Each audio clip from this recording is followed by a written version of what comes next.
Magandang umaga po mga kaibigan. Ito po si Bishop Chito Tagle ng Diocese ng Imus, Cavite. Samahan niyo kami sa kape at pandasal. Pagnilayan po natin, maging haligi ng kabutihan. Alam natin kung gaano kahalaga ang haligi para sa bahay o building. Sa matatag na haligi nakasalig ang katatagan din ng buong gusali.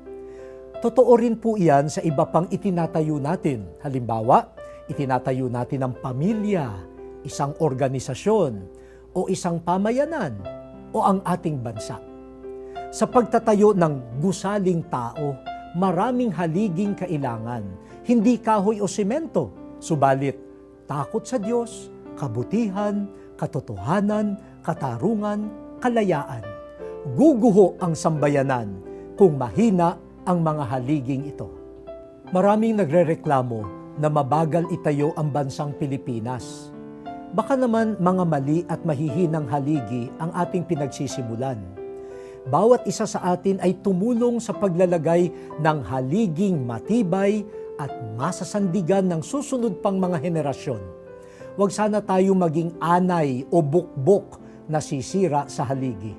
Maging matatag na haligi tayo ng kabutihan. Manalangin tayo.